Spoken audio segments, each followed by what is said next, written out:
हाँ तो बच्चों, ये मेरा मॉडर्न फिजिक्स का पहला लेक्चर है और इसमें हम डिस्कस करेंगे कि मॉडर्न फिजिक्स आपकी क्वांटम मैकेनिक्स है। वैसे मॉडर्न फिजिक्स में आपकी तो शुरुआत जो फर्स्ट यूनिट से हो रही है, तो फर्स्ट यूनिट से हम शुरुआत करेंगे और फर्स्ट यूनिट आपकी रिलेटेड है एटॉमिक फिजिक्स से।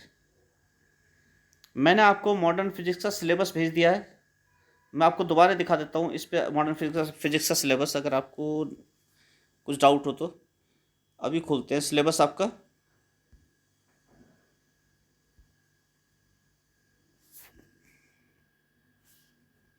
आपका सिलेबस मैंने 5th सेमेस्टर में भेजा था। ये सिलेबस है आपका। हाँ, ये आपका सिलेबस है मॉडर्न फिजिक्स का। लिखा है एलिमेंट्स ऑफ मॉडर्न फिजिक्स। तो इसमें 4 क्रेडिट का कोर्स होगा। 4 क्रेडिट का मतलब होता है सप्ताह में 4 घंटे चलना लगभग, और 60 लेक्चर में इस पूरे कोर्स को ख़त्म करना है। तो इसकी जो फर्स्ट यूनिट है वो है, आपको दिख रही होगी, स्क्रीन पे आ रही है, Planck's quantum hypothesis, Planck's constant and light as a collection of photons, photo electric effect, Compton effect, de Broglie wavelength and matter waves, Davisson Germer experiment. ये पहली यूनिट है आपकी। तो इसमें सबसे पहले हम प्लैंक्स क्वांटम हाइपोथेसिस से शुरू करना है, लेकिन उससे पहले हम थोड़ा सा बेसिक आपको क्वांटम में इसका बताएंगे, मॉडर्न फिजिक्स का। तो आपका वापस आते हैं, ये आपने सिलेबस देख लिया।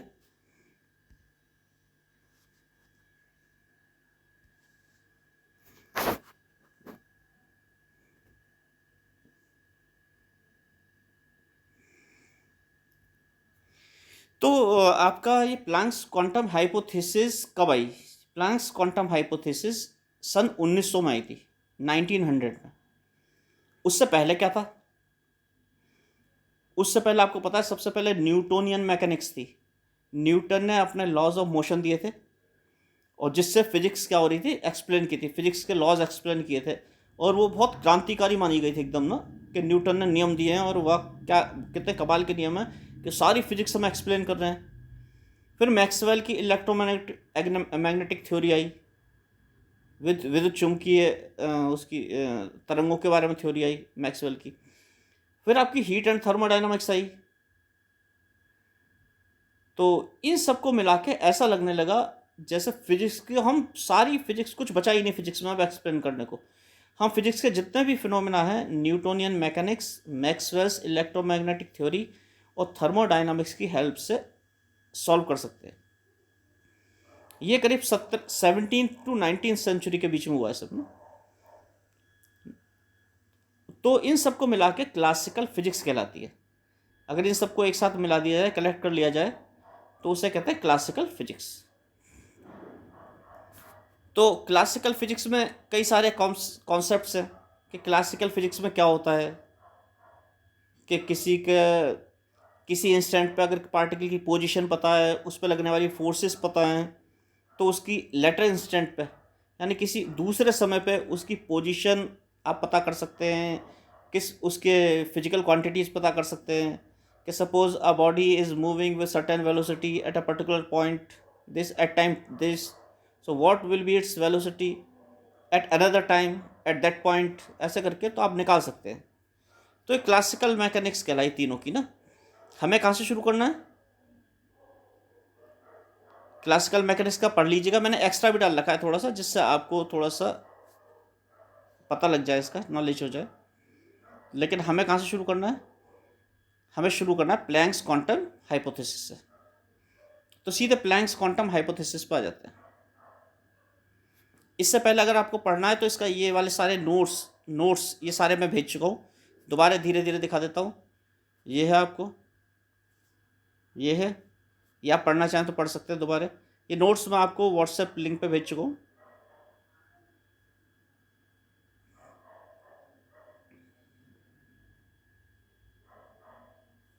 ये देख लीजिए। वैसे अपने नॉलेज के लिए एक बार हल्का सा पढ़ लीजिएगा, एक रीडिंग ले लीजिएगा ना इसकी। मैं अपनी फ़ोटो हटा ही देता हूँ ऐसे, ये डिस्टर्ब कर रही है। तो इसकी एक रीडिंग ले लीजिएगा इन सबकी। रीडिंग लेंगे तो आपको आइडिया लग जाएगा कि कैसे कैसे क्या क्या हुआ फिजिक्स में ना, क्लासिकल मैकेनिक्स कैसे कैसे डेवलप हुई और फिर हम कैसे क्वांटम मैकेनिक्स की तरफ बढ़े। तो अपने असली सिलेबस पे आते हैं, जो सिलेबस का आपका फर्स्ट टॉपिक है, that is Planck's quantum hypothesis. ये प्लैंक्स क्वांटम हाइपोथेसिस जो थी, जर्मनी का साइंटिस्ट था, जिसे फिजिसिस्ट कहेंगे आप क्योंकि फिजिक्स के फील्ड में काम करता था, मैक्स प्लैंक। उसने सन 1900 में एक थ्योरी दी थी।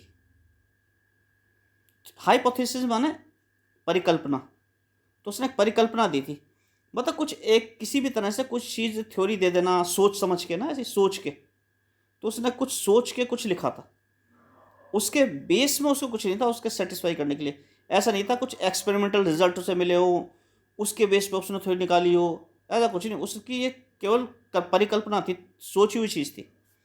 तो सोची हुई चीज़ को क्या कहते हैं? हाइपोथेसिस कहते हैं, हाइपोथेसिस। तो प्लैंक्स क्वांटम हाइपोथेसिस जो इसने 1900 में दी थी। इसने क्या कहा था, आपको पता है कि हर मटेरियल, कोई भी मैटर हो, कोई भी वस्तु हो, वो एटम से मिलकर बनती है। और एटम्स क्या होते हैं, अगर जैसे सॉलिड है तो सॉलिड में क्या होता है, एटम्स की पोजीशन ऑलमोस्ट फिक्स होती है। लिक्विड में क्या होता है, एटम्स या मॉलिक्यूल्स जो होते हैं वो फ्लो करते हैं, वो अपनी पोजीशन चेंज करते रहते हैं। इस तरह से गैसेज में होता है, गैसेज में और ज़्यादा फ्री होते हैं, ठीक है ना। तो ये सब एटम, हर चीज़ जो है एटम से मिलकर बनती है। और एटम क्या होता है, जिस भी पोजीशन पे होते हैं वो अपनी मीन पोजीशन के अराउंड थोड़ा सा क्या करते रहते हैं, कंपन करते रहते हैं, ऑसिलेशंस करते रहते हैं अपनी मीन पोजीशन के अराउंड। एक फिक्स पोजीशन पर तो रहेंगे, सॉलिड में भी वो फिक्स पोजीशन पर तो रहेंगे, लेकिन उसके अराउंड वो थोड़ा थोड़ा थोड़ा थोड़ा हिलते रहेंगे। मान लिया एटम यहाँ पे है, ये एटम है सपोज ये, लेकिन ये थोड़ा सा थोड़ा थोड़ा थोड़ा ऐसे ऐसे हिलता रहेगा दोनों तरफ, ऐसे ऐसे ऐसे ऐसे ऐसे ऐसे हिलता रहेगा। जैसे आपका सिंपल पेंडुलम होता है, सिंपल पेंडुलम होता है तो क्या करता है, ऐसे जाता है, फिर ऐसे जाता है, फिर ऐसे आता है। अलग अलग बनाना होता है तो ऐसे बना देते हैं, ऐसे दिखा देते हैं, फिर थोड़ा सा नीचे दिखा देते हैं, फिर थोड़ा सा नीचे दिखा देते हैं, इस तरह से। तो ये मीन पोजीशन, ये है मीन पोजीशन, इसके अराउंड हिल रहा है। इसी तरह से एटॉमिक ऑसिल एटम्स में होता है कि एटम्स जो होते हैं ऑसिलेशन करते रहते हैं अपने मीन पोजीशन के अराउंड। एटम ये है तो ये इधर भी इतना जा सकता है राइट में, और लेफ्ट में भी इतना जा सकता है। ये इसकी मीन पोजीशन है, जो मैंने लाइन खींच दी है मोटी सी, ये मीन पोजीशन है।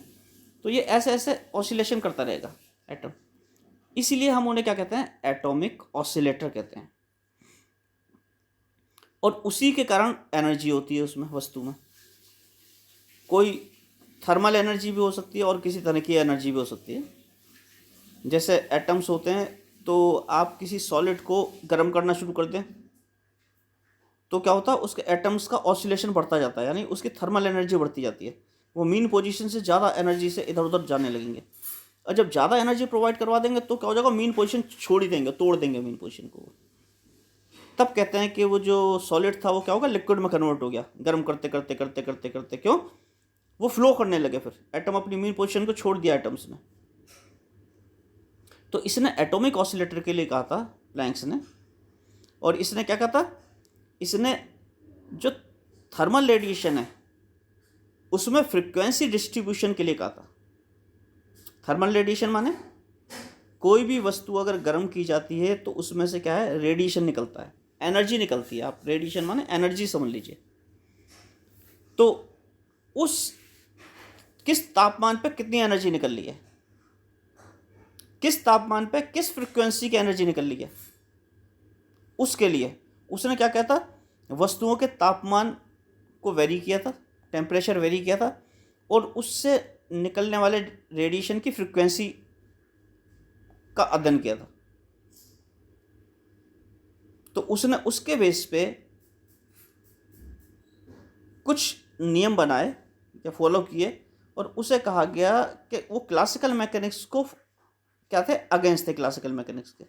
उसने क्या एजम्पशन दिए नीचे के, एनर्जी डिस्ट्रीब्यूशन को देखते हुए, थर्मल रेडिएशन का जो एनर्जी डिस्ट्रीब्यूशन था उसे देखते हुए क्या उसने नियम दिया। उसने कहा कि किसी भी वस्तु, जो एटॉमिक ऑसिलेटर होता है उसकी एनर्जी रैंडम नहीं हो सकती, कि कुछ भी एनर्जी हो सकती है। ऐसा नहीं हो सकता कि एटॉमिक ऑसिलेटर की एनर्जी 4 जूल भी है, 4.5 जूल भी है, 4.6 जूल भी है, 4.7 जूल भी है, ऐसा नहीं हो सकता। उसने कहा कोई भी आर्बिटरी अमाउंट, कोई भी रैंडम कोई एनर्जी नहीं हो सकती, कोई भी आर्बिटरी अमाउंट की एनर्जी नहीं हो सकती एटॉमिक ऑसिलेटर की। उसकी फिक्स एनर्जी होगी जब भी कुछ होगी, और वो फिक्स एनर्जी कितनी होगी, n टाइम्स h न्यू। तो किसी भी एटॉमिक ऑसिलेटर की एनर्जी जो होगी डिस्क्रीट होगी। डिस्क्रीट वर्ड यूज, डिस्क्रीट माने अलग अलग अलग डिस्क्रीट यूनिट्स में एनर्जी को दिखाएंगे।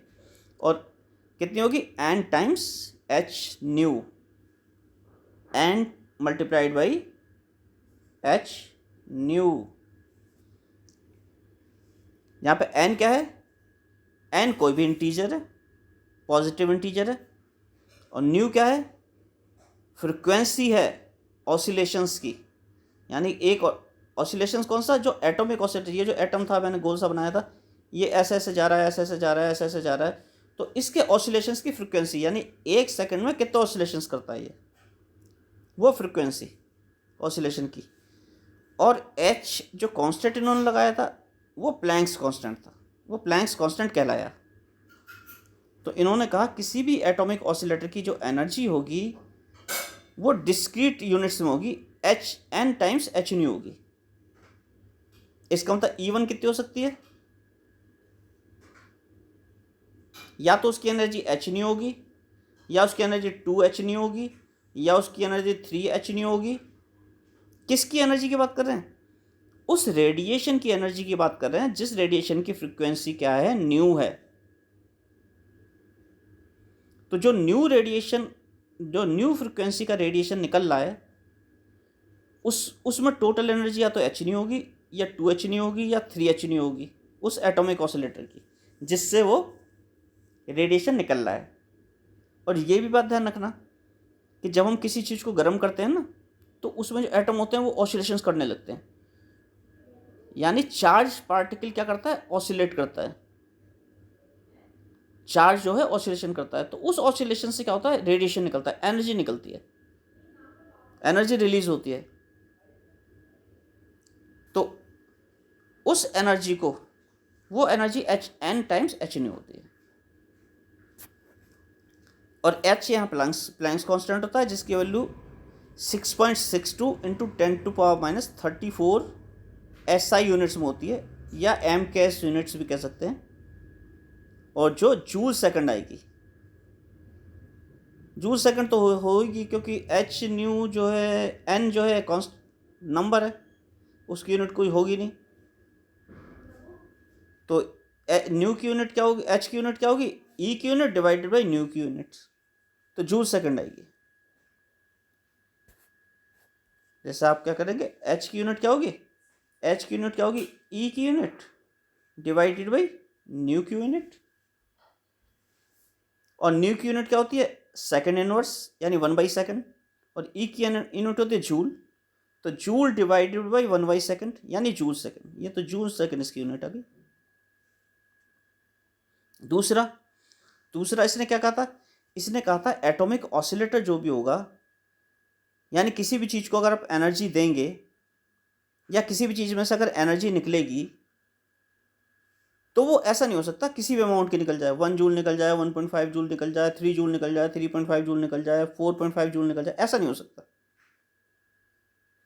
उसमें से जो एनर्जी निकलेगी वो क्वांटम में निकलेगी, यानी पैकेट्स में निकलेगी, और हर पैकेट क्या होगा, h न्यू एनर्जी का होगा। यहाँ ध्यान रखने वाली बात है, वो एटॉमिक ऑसिलेटर ऑसिलेट कर रहा था, मैंने बताया था ये एटम था, ये ऑसिलेशन क्या कर रहा था, ऐसे ऐसे ऐसे ऐसे ऐसे ऐसे ऑसिलेशन कर रहा था। ये मैं ऊपर नीचे बना रहा हूँ, अपनी जगह पे ही कर रहा है ऑसिलेशन ना। किस फ्रिक्वेंसी से ऑसिलेशन कर रहा है, मीन पोजीशन के अराउंड, न्यू फ्रिक्वेंसी से। तो अगर कोई एटॉमिक ऑसिलेटर न्यू फ्रिक्वेंसी से ऑसिलेशन कर रहा है, तो वो एनर्जी जो एब्जॉर्ब करेगा या निकालेगा, वो h new h new h new h new करके निकालेगा। यानी एनर्जी के छोटे छोटे पैकेट्स की फॉर्म में निकालेगा। पहले h न्यू एनर्जी निकाल देगा, फिर h न्यू निकाल सकता है, फिर h न्यू निकाल सकता है, फिर h न्यू निकाल सकता है। ऐसा नहीं हो सकता कि 3/2 h न्यू निकाल दे, वो एच न्यू तीन बार निकाल सकता है, लेकिन एच न्यू निकाल दे फिर हाफ एच न्यू निकाल दे, ऐसा नहीं हो सकता। वो जब भी एनर्जी एमिट करेगा, एनर्जी एब्जॉर्व करेगा, हमेशा एच न्यू ही एब्जॉर्व करेगा।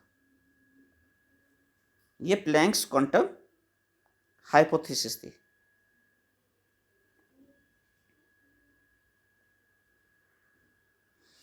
और इसका मतलब क्या हुआ, जो एनर्जी का छोटे से छोटा पैकेट है वो किसका होगा। अगर कोई एटॉमिक ऑसिलेटर न्यू फ्रिक्वेंसी से ऑसिलेशन कर रहा है तो उसके रेस्पेक्ट में एनर्जी का जो छोटे से छोटा बंडल होगा, छोटे छोटा पैकेट पॉसिबल है, उसकी कम से कम एनर्जी जो पॉसिबल हो वो एच न्यू पॉसिबल है। वो एच न्यू एब्जॉर्व कर सकता है, फिर एच न्यू ऑब्जर्व कर सकता है, फिर एच न्यू ऑब्जर्व कर सकता है, या एच न्यू निकालेगा, फिर एच न्यू निकालेगा, फिर एच न्यू निकालेगा।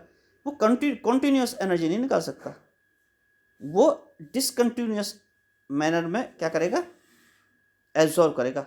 एच न्यू ऑब्जर्व कर ली, फिर एच न्यू ऑब्जर्व कर ली।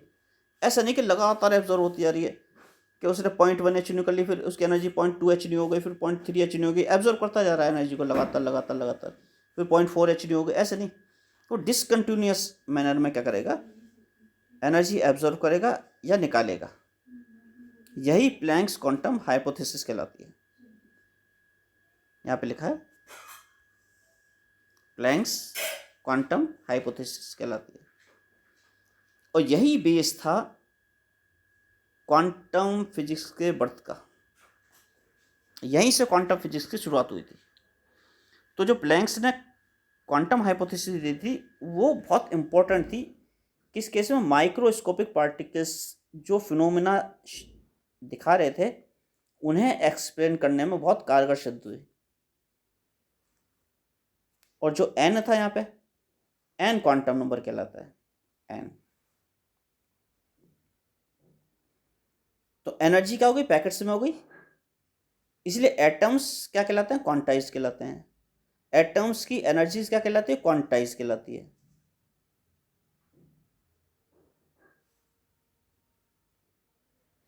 और एनर्जी स्टेट्स क्या कहलाती हैं, क्वांटम स्टेट्स कहलाती हैं। तो यहाँ कई सारे वर्ड यूज कर लिए।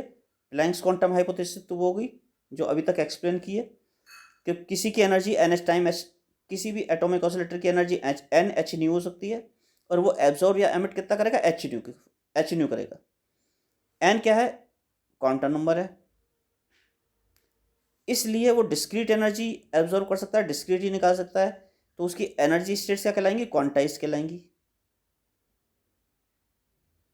क्वांटाइज माने यही बता देते हैं आपको, क्वांटाइज यही बता देंगे।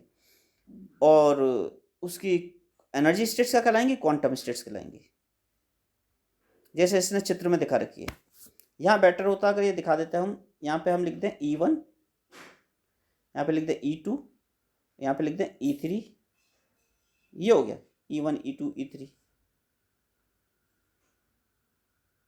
अगर ऐसे लिख दें तो अगर उसकी E की वैल्यू क्या है, एच न्यू, तो अगर लोएस्ट एनर्जी स्टेट E1 है, E1, तो ये क्या होगी, एन एच न्यू। इसकी एनर्जी कितनी होगी, E1 की, ई एन की एनर्जी कितनी थी, N H nu.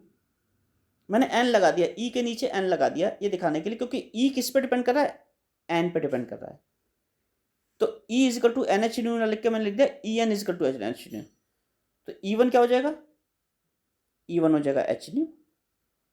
E to क्या हो जाएगा, two H nu. E three क्या हो जाएगा, थ्री एच न्यू, एटसेट्रा। तो ये जो एनर्जी होगी, ई वन की वैल्यू कितनी आ जाएगी, एच न्यू एनर्जी है ई वन की। ई टू की कितनी हो जाएगी, टू एच न्यू, छोटे छोटे लिख रहा हूँ मैं, टू एच न्यू, ये ई टू हो गई। ई थ्री कितना हो जाएगा, थ्री एच न्यू, मैंने लिख दिया ई थ्री, थ्री एच न्यू हो गया। ये ई वन था, मोटा कर दिया मैंने, ये ई टू था टू एच न्यू, ये ई थ्री हो गया थ्री एच न्यू। तो ई टू और ई वन का कितना डिफरेंस हो गया, ई टू ई वन का डिफरेंस हो गया h nu. E three E two का क्या डिफरेंस हो गया, h nu. E three E one का क्या डिफरेंस हो गया, टू एच न्यू। तो अगर कोई भी एटम एक्साइटेड स्टेट से लोअर स्टेट में आता है, सपोज वो E3 से E2 में आता है तो कितनी एनर्जी निकालेगा, एच न्यू। अगर वो E2 से E1 में आता है तो कितनी एनर्जी निकालेगा, एच न्यू। अगर वो E3 से E1 में आता है तो कितनी एनर्जी निकालेगा, वो एच न्यू दो बार एच न्यू निकालेगा, H new plus H nu. तो वो जब भी एनर्जी निकालेगा या जब भी एब्जॉर्ब करेगा वो एच न्यू के पैकेट्स में, एच न्यू बंडल में ही एब्जॉर्ब करेगा।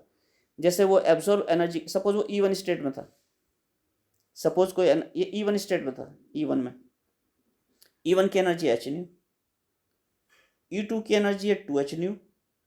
अब सपोज वो E1 से E2 में जंप कर लेता है कोई एटम, तो कितनी एनर्जी एब्जॉर्ब करेगा, एच न्यू, इन दोनों के डिफरेंस के बराबर, क्योंकि उसकी यहाँ पे एनर्जी एच न्यू थी और यहाँ पे उसकी एनर्जी 2h न्यू होनी चाहिए इस स्टेट में।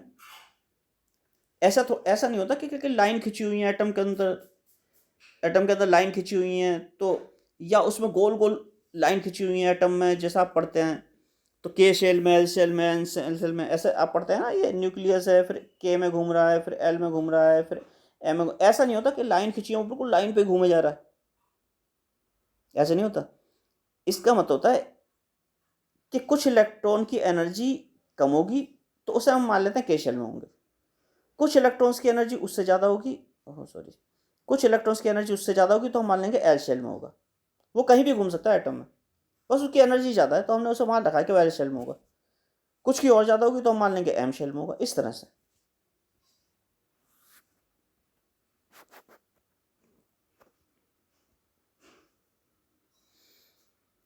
प्लैंक्स ने अपनी हाइपोथेसिस तो दे दी, प्लैंक्स ने अपने विचार तो प्रकट कर दिए, लेकिन उसके पास कोई बेस नहीं था बहुत ज़्यादा उसे जस्टिफाई करने के लिए अपने विचारों को ना, कोई सॉलिड प्रूफ नहीं था कि ये जो मैंने कहा है ये बिल्कुल सत्य है या ये सत्य होना चाहिए। इस तरह का कोई भी प्रूफ नहीं था उसके पास, कोई सॉलिड बेस नहीं था। जैसे आप कोई बात कहते हैं ना तो आपके पास उसका बेस होना चाहिए ना, कि देखिए ये ऐसा हुआ है, ये ऐसे इसी का कारण एक्सप्लेन किया जा सकता है, मेरी थ्योरी के कारण ही एक्सप्लेन हो सकता है ये। तो जो फर्स्ट उसका प्रूफ था, फर्स्ट उसका सॉलिड बेस था या फर्स्ट जस्टिफिकेशन था प्लैंक्स क्वांटम हाइपोथेसिस का, वो अल्बर्ट आइंस्टाइन ने दिया था। और कैसे दिया था, उसने क्या किया था, इसका मैक्स प्लैंक्स क्वांटम हाइपोथेसिस के बेस पर फोटो इलेक्ट्रिक इफेक्ट को एक्सप्लेन किया था सन 1905 में।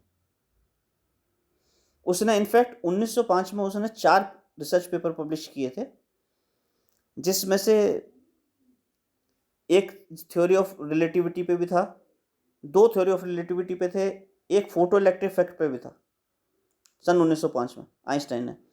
तो उसने क्या किया था, प्लैंक्स क्वांटम हाइपोथेसिस यूज करके 1905 में फोटो इलेक्ट्रिक इफेक्ट को एक्सप्लेन किया था आइंस्टाइन ने। जब फोटो इलेक्ट्रिक इफेक्ट एक्सप्लेन हो गया,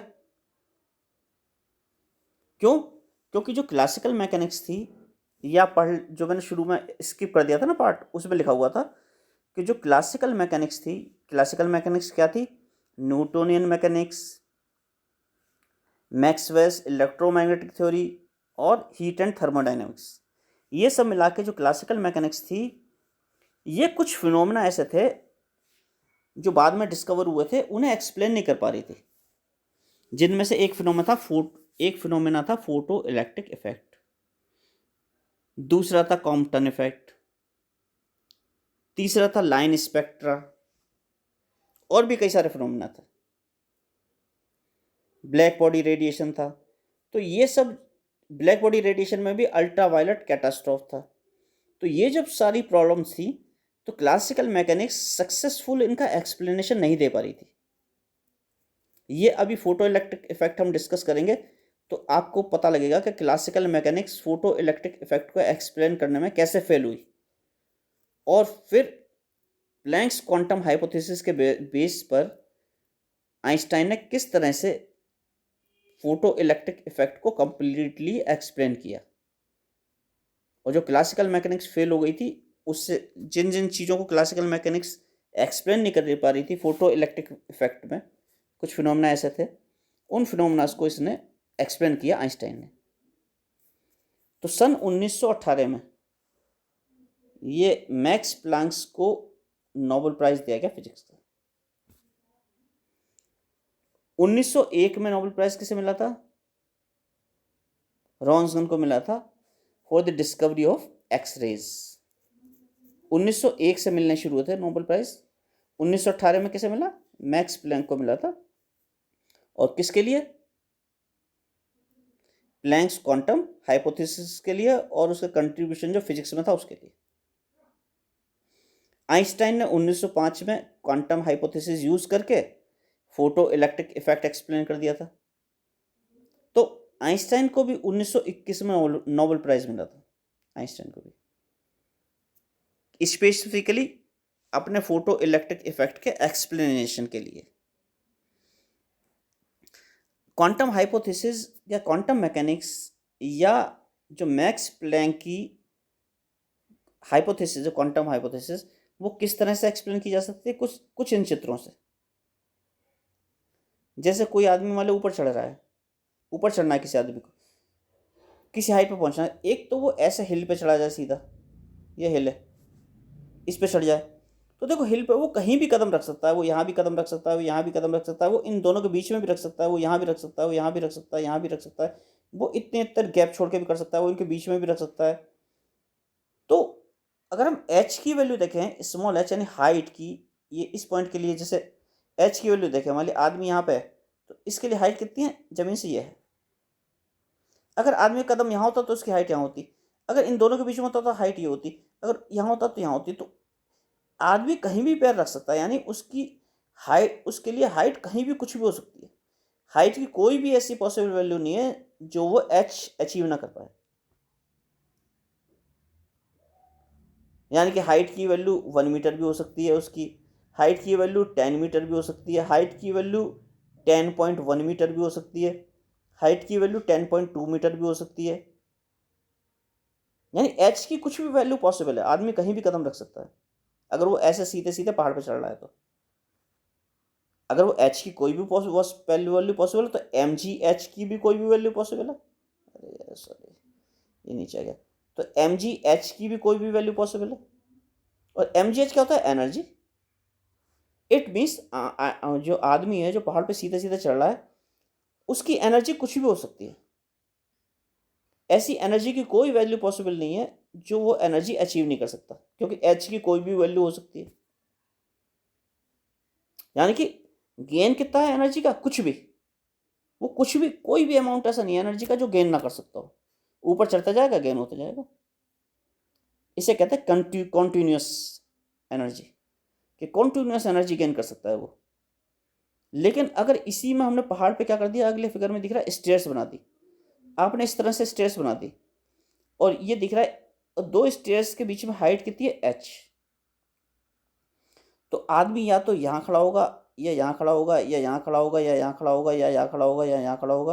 वो बीच में नहीं खड़ा हो सकता इन स्टेयर्स के किसी में। इट मीन्स या तो उसकी एनर्जी एम जी एच होगी, या सेकंड स्टेयर पर आ जाएगा तो उसकी एनर्जी 2 एम जी एच हो जाएगी, यानी एम जी इंटू 2 एच हो जाएगी। अगर वो थर्ड स्टेयर पर आ जाएगा तो उसकी energy M G into 3 H हो जाएगी। अगर फोर्थ पे आ जाएगा तो एम जी इंटू 4 एच हो जाएगी। वो M G into H by 2 energy नहीं ले सकता। यही क्वांटम मैकेनिक्स यानी प्लैंक्स क्वांटम हाइपोथेसिस और क्लासिकल मैकेनिक्स में डिफरेंस है कि एनर्जी लेवल्स जो होंगे कॉन्टिन्यूस नहीं होंगे, वो डिस्क्रीट होंगे। जैसे इस आदमी की एनर्जी क्या डिस्क्रीट है, या तो उसकी एनर्जी एम जी एच होगी, या 2 एम जी एच होगी, या 3 एम जी एच होगी, एटसेट्रा। तो एनर्जी लेवल्स क्या होंगे? डिस्क्रीट्स होंगे। कोई भी आर्बिट्ररी वैल्यू नहीं हो सकती एनर्जी की। ये लिखा है हिल पे चढ़ रहा है तो उसकी कंटिन्यूसली कोई भी आर्बिट्ररी अमाउंट ऑफ एनर्जी हो सकता है। क्वांटम मैकेनिक्स कहती है ऐसे नहीं हो सकती। किसी भी एटॉमिक ऑसिलेटर की एनर्जी, उस एटॉमिक ऑसिलेटर की एनर्जी क्या हो सकती है? एम जी एच की यूनिट में बढ़ेगी। जैसे हमने एच न्यू कहा था, या तो एच न्यू होगी या 2 एच न्यू होगी, इसलिए उसकी एनर्जी या तो एम जी एच होगी, या 2 एम जी एच होगी, या एन एम जी एच होगी, एटसेट्रा। इस तरह की एनर्जी होंगी। या जैसे आप एक एग्जांपल और ले सकते हैं। सपोज आप कोई पेड़ है,